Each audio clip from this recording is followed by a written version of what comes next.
Cool. So my name is Sydney Huppert. I obviously was one of the mentees. My mentor was Jorg Rings. He's not here today because he's sick. We were a very sick duo. I think we missed like 5 meetings total. It was amazing. So what I wanted to do when I was getting into this is I came from an experience. I've had a bit of computer science background, but I also had a very strong background in history and political analysis. So I was kind of interested in, is there a way that we can really kind of quantify how people are talking about things? Why would you analyze political tweets? Because why would you do that to yourself, ever? I like history. I thought it would be fun. Tweets are shorter than speeches, and you can get them with an API. Going in, these are the list of things I knew how to do, and the list of things I didn't know how to do, which, as you can tell, is a lot longer and includes some pretty important pieces. Like Python. I did not know how to program in Python. I had done some Java and C# work, but it had been a long time. I knew a little computer science. So what we started with is we decided to focus on what else, the 2016 election with 2 major people from each party, so Trump and Clinton. Luckily for us, this was Jorg's, is he found the Trump Twitter archive where somebody archived everything that our president has ever said. It still updates, it's great. And so we were able to just download entire sets of everything that either of their feeds had ever tweeted for the entirety of 2016. Deletions included, anything, retweets, all of it. And so we decided to focus on 2016 because we had complete data. So then we had to figure out how to process it, which was we needed to be able to break down the words in the tweets into individual words that we could actually track and see how frequently each word was being used. So that's when I turned to the natural language toolkit, which is a little slow, so I will not run that for you because it takes some time, but has a built-in tweet tokenizer, which can read a tweet and then break it down and still recognize Twitter handles, sometimes hashtags, so forth.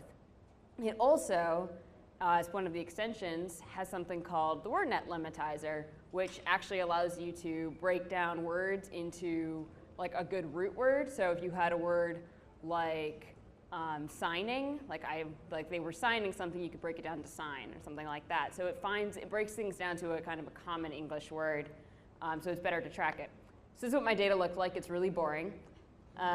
So first, I also didn't make it very pretty because I like text.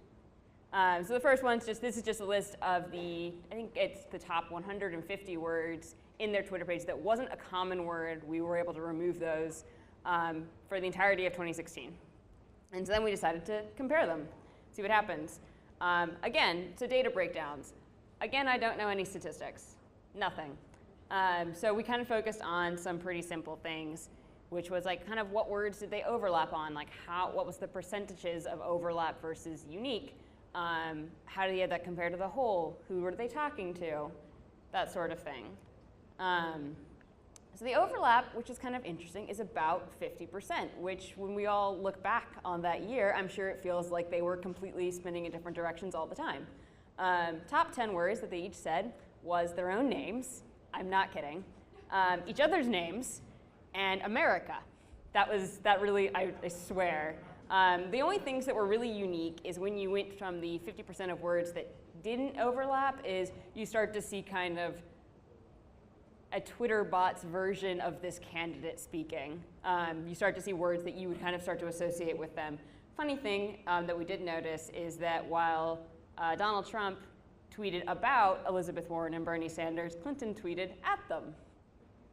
So. And this was a graph so then we decided to graph it. What I learned from this is that graphing things is really easy, and I no longer trust graphs, because if I was able to do this, anyone can do this. So this is the overlap between their two sets of data.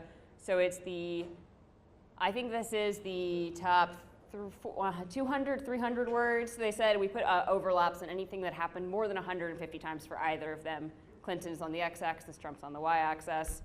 And you can see, way over there in the corner, their own names. This is the overlap. They each said their own names 1,000 times.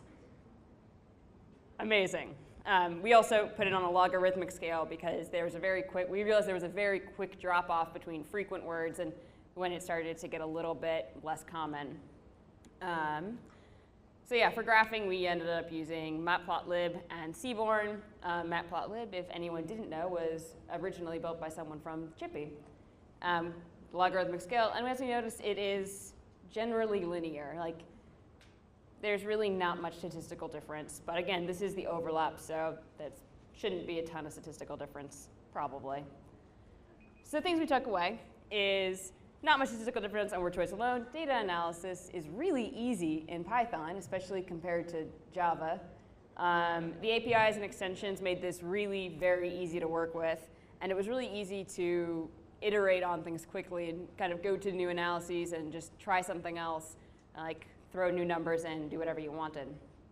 Credits, Jorg, my mentor, who has probably forgotten more about data science than I'll ever learn.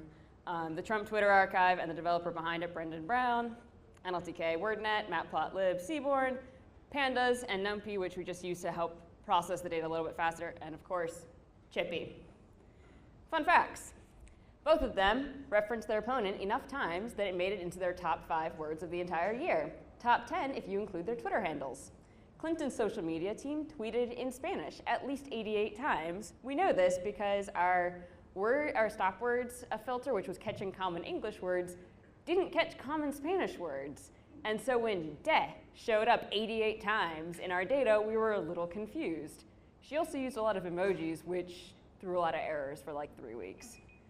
Make America and great are all in the top 10 words, but not again. Don't know what to tell you. Thank you. All right.